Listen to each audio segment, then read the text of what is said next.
with your set with that connection over there. Right. Say someone goes on packet stuff on that one Yes. server, and so they still receive who's getting that packet address. Yes, so the question is, on the other end, on this network back here, when he's getting its IP address, the packets between here and there until the VPN is established, and there are 4 protocols that are involved in that. Authentication header, data or payload, encryption, and security association, and then I thought there was a 4th one. Until all of that is established, then it's just like him asking for a network. I mean, all of this is still broadcast. The difference is it's being broadcast over there and over here, and until that whole thing is established, it is open for everybody. But once that association is established, then no one knows. Anything goes back and forth. So in this particular case, during the DORA process, other computers don't know what the IP address is because it's a unicast message, right? So they're not hearing it. However, if there is a packet sniffer, you can see that, right? So even though it's a unicast message, you have a packet sniffer on the network, you can intercept it and see what IP address is being assigned to that guy if you're looking at each of the packets.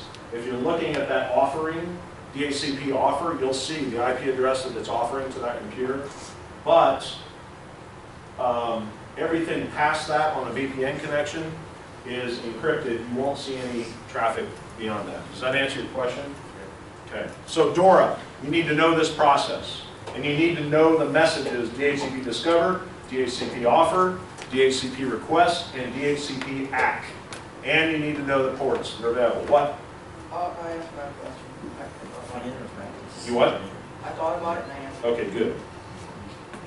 Okay, DHCP server, as I mentioned to you before, there are typically 3 or 4 devices. Give me one that can function as DHCP server. Everybody should have their hand up because we just covered this. Christopher, give me one. Router. Huh? Router. Router. Okay, not always, but normally. Give me another. Server. A Windows server. Give me another.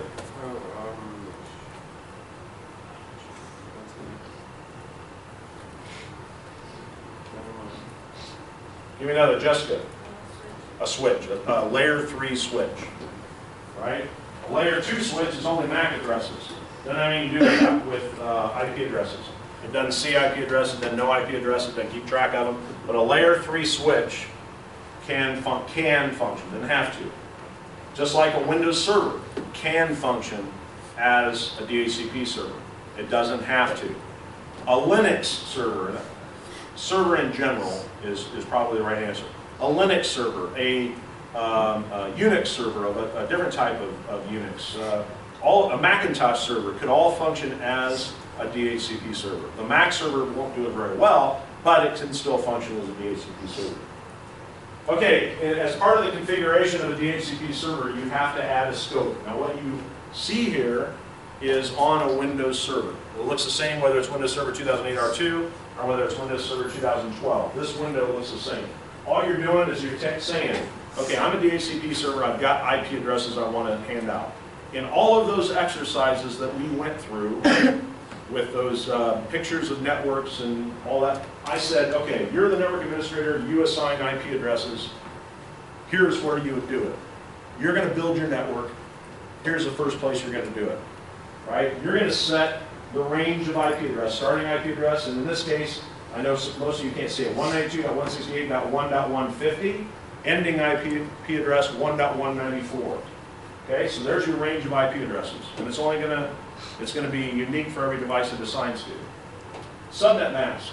You got to tell it what subnet mask is that you're supposed to use. Default gateway, again, that's optional. Where is the router on this network? Where are you going to assign the router? What is the IP address of the router? The router is not going to be assigned by the DHCP server. The router IP address is a static IP address. What's that mean, Larry? That means you can set it up on your own. I manually assign that IP address. Subnet type, yeah, that's not necessarily something that we put in ever. And then you have a checkbox there that says activate this scope. We'll get into more of that when we do the server. You can create this scope without activating it, which means The DHCP server's got it sitting there, but it's not actually passing out IP addresses yet. You've configured it ahead of time, and you're waiting to activate it. Okay, DHCP confirmation. Once you've created the scope, you go on through this little wizard, and this window, as you'll see in the slides, tells you here's what we, so it's like a last check that you do before you activate or before you finish that little wizard. APIPA, what's APIPA? Quickly. We just talked about it last chapter. Miguel, what's APIPA? A client, what does that mean? Kind of. Okay, when do we use APIPA, Zach? I'm picking on you because you're not going to be here for a couple days. When you can't, or when the DNS server can't be resolved? Not DNS, DHCP, right? not when it's resolved, but when a DHCP server cannot be found, right? Yes. What happens? It uses like 127 or something like that. No, that's loopback. It uses what? 169? 169.254, within that range. This is done at the client side. So if you disabled your wireless adapter, if you disabled your wired adapter and you weren't connected to the network and you booted the system up, you would still, I just lied to you. If you don't connect to a network, but your wireless adapter is still enabled, or if you are connected to a network with your wired adapter, but you can't find a DHCP server, and you boot up, and you go out to a command prompt to check your IP address, what would you type, Chris? I want to check my IP address. IP config. IP config. See, you guys know this. You would type IP config, you would see, if it's a Windows machine, 169.254. something. Okay? Cannot connect to the DHCP, if it cannot connect to the DHCP server. Why do we have Windows automatically assigning that IP address? Why? Zach? Huh? Easy. It's easy, but give me a scenario where you would actually use it.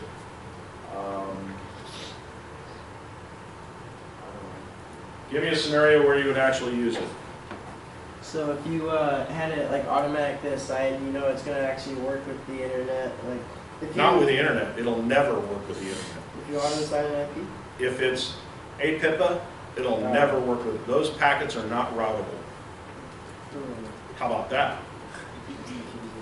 Why would I ever use it? Austin? God bless you. Nope, not to save time. Why would I ever use APIPA? Yes? LAN party. Of course Keaton would know that. Okay? A LAN party. So that's just one example. Or in the early days, before anybody had these routers that automatically had DHCP built into them, they turn on their computers, and maybe it's a route, maybe it's a wireless access point, maybe they're wired in together. They would be able to communicate among themselves, but not to the internet ever. Yes? So it's like these computers were all in together, but we didn't have a router. We would be able to use an APIP and still talk. Communicate with each other, absolutely. Absolutely. However, here's the thing. As soon as you connect to a wireless access point here in the school, well, here's part of this is the whole troubleshooting process. And I still see these occasionally. The whole troubleshooting process, customer complains. Hey, the internet's down. Here we go again. The internet's down, right? And then if it's on a big network where other people aren't complaining, that's one of the indicators that it's unique to that workstation. If other people are not complaining about it, or if I look outside and it's not the zombie apocalypse, then I'm guessing the internet is not down, but in fact their computer is the only one that can't connect to the internet. Then the next question I ask, okay, can you connect to your servers? Nope, can't connect to anything. All right? Anybody else complaining about this? Nope, I talked to Jessica, hers is working just fine. Okay, she sits right beside you. Chances are she's using the same wireless access point or the same switch. Therefore, it's probably not a problem with the entire network. Then, the next thing I'm going to have them do is either I won't be able to connect to them, probably. I'm going to ask them to go out to a command prompt, and I'm going to have them type what, Larry? IP config. IP config. And then I'm going to have them read to me what it says. And as soon as they say IP version 4 address 169.254, boom, got it. something's going on with the DHCP server. Either you're not connected properly, or perhaps, even though all these people have valid IP addresses, the DHCP server has stopped. And even though the DHCP server has stopped, they've already gotten their IP addresses, and they don't have to renew them for however many days, depending on the release. They can continue to operate, but any new clients coming on the network can't communicate with the DHCP server. So the next place I'm going to look as a network professional is I'm going to go to the DHCP server and make sure it's working. If I think the DHCP server is working and it's connected to the network, how would I test to see if the DHCP server is connected to the network? Jesse? I would ping that DHCP server. Ping, space, 192.168.1. Whatever that IP address is. If I get a response back, I know the DHCP is on the network. What would be the next step? Michael? If the DHCP server is functioning or not? Yes? Nope. Okay, good. I don't expect you guys to know this. I thought maybe you might. Okay? Every server, as I mentioned to you before, DNS, DHCP, WINS, all that is a service on the server. I would look to see if that service is started. Okay, so if you see 169.254, something is wrong. It can't communicate with the DHCP server. Okay, that is the end of this session. Will you stop that, please? The film, video.